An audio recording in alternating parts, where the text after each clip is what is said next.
নমস্কাৰ ছাত্ৰ ছাত্ৰীসকল, ইউকেএম ষ্টাডিলৈ তোমালোকক স্বাগতম জনাইছোঁ। আজি আৰু এটা নতুন ভিডিঅ' লৈ তোমালোকৰ আগলৈ আহিছোঁ। আজিৰ এই ভিডিঅ'টো তোমালোকৰ কাৰণে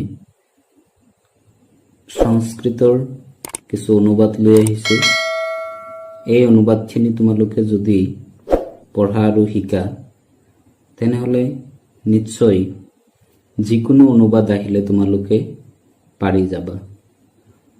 মোৰ বিশ্বাস এইখিনিৰ পৰা যদি পৰীক্ষাত 5টা অনুবাদ কৰিব দিয়ে তেনেহ'লে তোমালোকে 4টা হ'লেও ইয়াৰ পৰা পাৰি যাবা, যদি এইখিনি তোমালোকে ভালদৰে পঢ়া আৰু শিকা।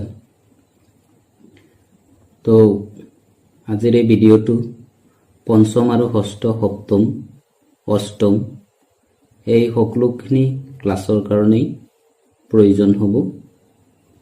বলা আজিৰ এই ভিডিঅ'টো আমি আৰম্ভ কৰোঁ। তো এক নম্বৰত মই লিখিছোঁ, মই সপ্তম মান বা ষষ্ঠ বা পঞ্চম যোনকেইটা ক্লাছ আহে, যিকোনো ক্লাছ আহিলে তোমালোকে ক্লাছটো খালি সলাই দিলেই হৈ যাব। মই সপ্তম মান শ্ৰেণীত পঢ়োঁ। অহং সপ্তম কক্ষায়াং পঠামি। অহঙৰ লগত তোমালোকে এইটো ভালকে মনত ৰাখিবা, বেছিভাগে এইটো খেলি মেলি কৰে, মিৰ ঠাইত তি লগাই দিয়ে। অহঙৰ লগত সদায় মি হ'ব। 2 নম্বৰত আছে আমি সপ্তমমান শ্ৰেণীত পঢ়োঁ। যদি আমি বহু বচন যদি থাকে তোমালোকে কি কৰিব লাগিব, বহু বচনৰ ৰূপ দিব লাগিব।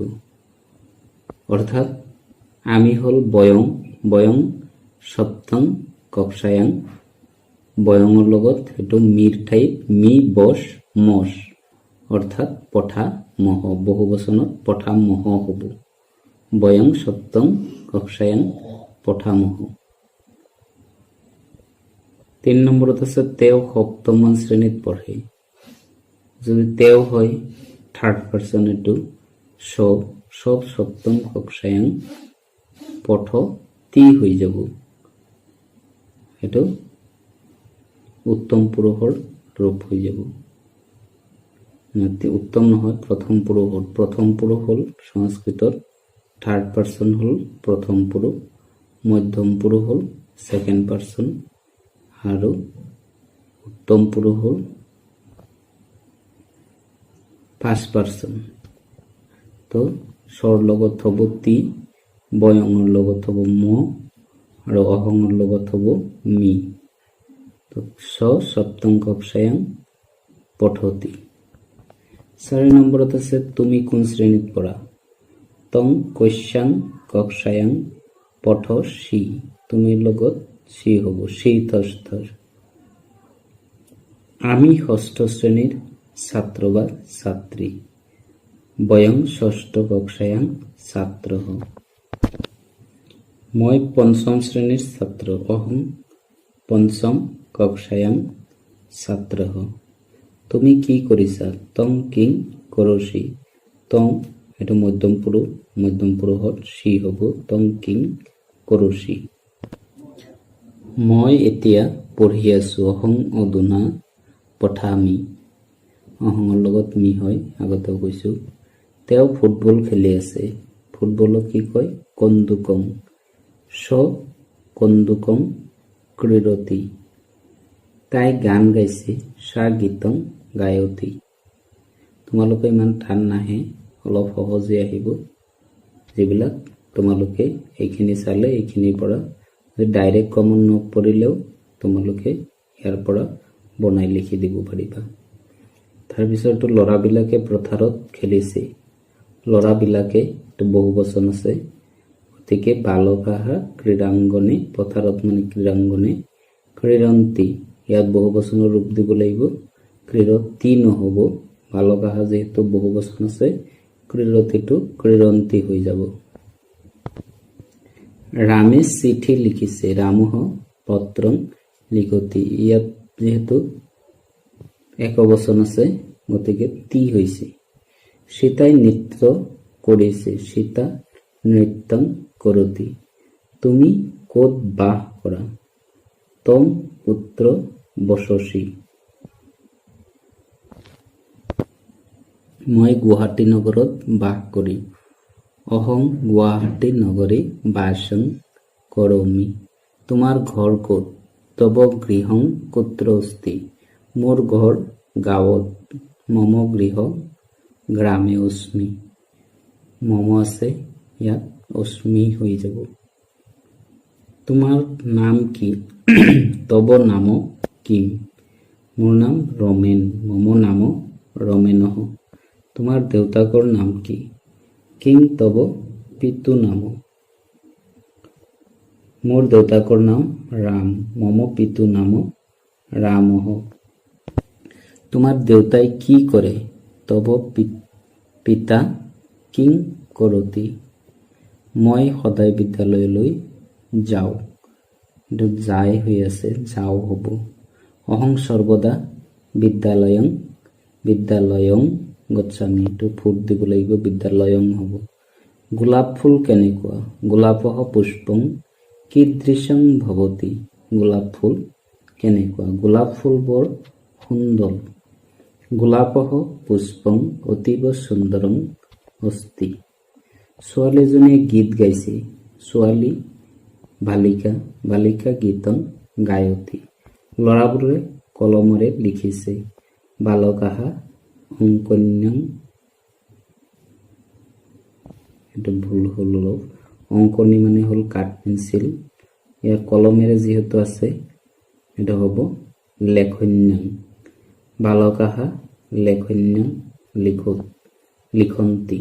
যেহেতু ল'ৰাবোৰে আছে বালকাঃ লেখন্যং লিখন্তি হ'ব। আমি সকলোৱে ভাৰতীয়। বয়ং সৰ্বে ভাৰতীয়াঃ। ছোৱালীজনীয়ে নাচি আছে। বালিকাঃ নৃত্যং কৰতি। মই সংস্কৃত ভাষা পঢ়ি আছো। অহং সংস্কৃত ভাষাং পঠামি। এইখন মোৰ বিদ্যালয়।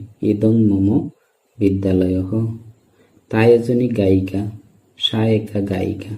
ৰামে ভাত খাইছে। ৰামঃ অন্নং খাদতি। সীতাই চিঠি লিখিছে। সীতা পত্ৰং লিখতি। সিহঁতে ফুটবল খেলিছে। সিহঁতে বহুবচন আছে। তে কন্দুকং ক্ৰীডন্তি। আমাৰ দেশখনৰ নাম ভাৰতবৰ্ষ। আমাৰ মানে হ'ল অস্মাকম। অস্মাকম দেশস্য নাম ভাৰতবৰ্ষঃ। মোৰ নাম ৰমেন। মম নাম ৰমেনঃ। আমি কিতাপ পঢ়ো। বয়ং পুস্তকং পঠামঃ। তাই মন্দিৰলৈ গৈছে। সা মন্দিৰং গচ্ছতি। তেওঁলোক বজাৰলৈ গৈছে। তে আপনং গচ্ছন্তি। ৰাম দোকানলৈ গৈছে। ৰামঃ বিপণিং গচ্ছতি। খেতিয়কজন গাঁৱৰ পৰা আহিছে। কৃষকঃ গ্ৰামাৎ আগচ্ছতি। আৰু এটা তোমালোকে ইয়াত ৰৈ গৈছে, এইটো পঢ়ি থবা যে গছৰ পৰা পাত সৰিছে। বৃক্ষাত পত্ৰং পততি। বা গছৰ পৰা ফল সৰিছে হ'লে বৃক্ষাত ফলং পততি হ'ব। আৰু যদি দিয়ে ফলবোৰ তেতিয়া হ'ব ফলানি পতন্তি। এইজন খেতিয়ক। এষঃ কৃষকঃ। এইজনী ৰাধা। এষা ৰাধা। এইটো কি? এইটো ফল। এতৎ কিম? এতৎ ফলম। এইবিলাক তোমালোকৰ ক্লাছ 7 কিতাপত আছে। হ'লেও এইখিনি মই দি দিছোঁ যাতে তোমালোকৰ মনত থাকে। এইবোৰ কি? এইবোৰ ফুল। এটানি কিম? এটানি পুষ্পানি বহুবচন হ'লে এটানি হয়। এইসকল কোন? এইসকল ছোৱালী। এটা কাঁ? এটা বালাহা। এই কিতাপখন মোৰ। এতৎ মম পুস্তকম। তেওঁৰ এটা কলম আছে। তস্য একঃ লেখনীম অস্তি। অঙ্কনী মানে হ'ল কাঠ পেঞ্চিল। তোমালোকে মনত ৰাখিবা। আৰু ঘড়ী। ঘড়ী মানে হ'ল ঘটিকা। আচাৰ্যই কি কৰিছে? আচাৰ্য কিং কৰতি। মোৰ দুখন কিতাপ আছে। মম দৌ পুস্তকৌ স্ত। অস্তি স্ত সন্তি। স্তটো হ'ল দ্বিবচন। যেহেতু দুখন দিছে সেইকাৰণে দ্বিবচনত হ'ব। মম দৌ পুস্তকৌ স্ত। মৰাচাৰয়ে নৃত্য কৰিছে। ময়ূৰঃ নৃত্যং কৰতি। আকাশত মেঘবোৰ আছে, আকাশে মেঘ আহা সন্তি। যেনেকৈ ৰামে পঢ়ে তেনেকৈ ৰাধাই পঢ়ে। যথা ৰামহ পঠতি তথা ৰাধা পঠতি। যদি দিয়ে যে যেনেকৈ ৰামে পঢ়ে তেনেকৈ ৰাধাই নপঢ়ে, যদি নপঢ়ে দিয়ে তেতিয়া হ'ব যথা ৰাম পঠতি তথা ৰাধা নপঠতি।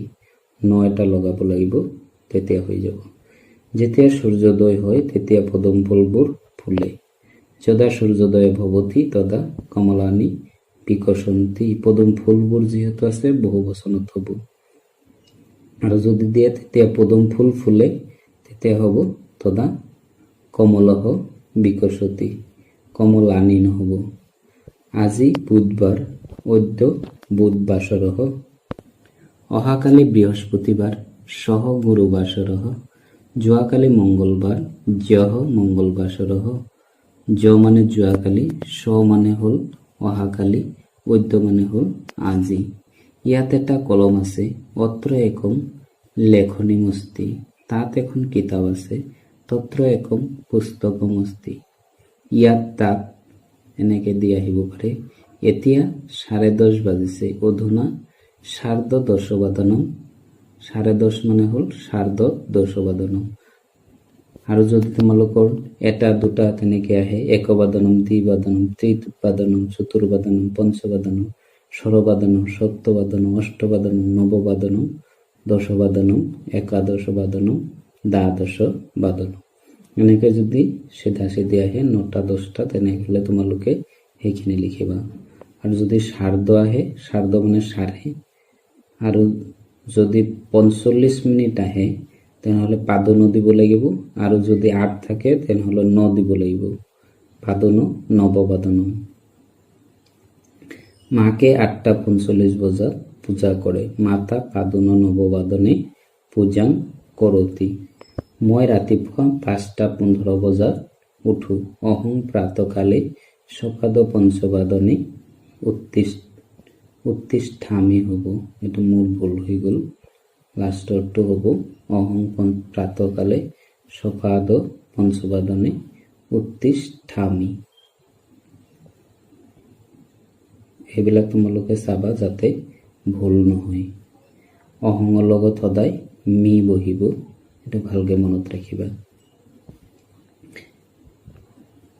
তো এইখিনি আছিলে তোমালোকৰ কাৰণে সংস্কৃত অনুবাদ। একেবাৰে এইটো তোমালোকৰ ক্লাছ 5ৰ পৰা আৰম্ভ কৰি 10ম শ্ৰেণীলৈকে আহে। 10ম শ্ৰেণীলৈকে এইখিনি প্ৰয়োজন হ'ব। কিছুমান 10ম শ্ৰেণীত নতুনকৈ শিকিব লাগিব, এইখিনিও দৰকাৰ হ'ব। লগতে আৰু কিছু বস্তু নতুনকৈ শিকিব লাগে। তোমালোকে এইখিনি জানি ৰাখিলে ভৱিষ্যতে তোমালোকৰ বহুত প্ৰয়োজন হ'ব। তো মই আশা ৰাখিম এই ভিডিঅ'টোৰ পৰা তোমালোক নিশ্চয় কিবা নহয় কিবা এটা উপকাৰ পাবা। যদি তোমালোকৰ এই ভিডিঅ'টো চাই ভাল লাগে তেনেহ'লে লাইক আৰু বন্ধুবৰ্গৰ ওচৰত শ্বেয়াৰ কৰি দিবা। আৰু যিসকল মোৰ চেনেল নতুনকৈ আহিছা, মোৰ চেনেলটো ছাবস্ক্ৰাইব কৰি দিবা, আৰু লগতে কাষতে থকা বেল আইকনটো দবাই দিবা, যাতে মই বনোৱা সকলো ভিডিঅ' তোমালোকে লগে লগে পাব পাৰা। ধন্যবাদ।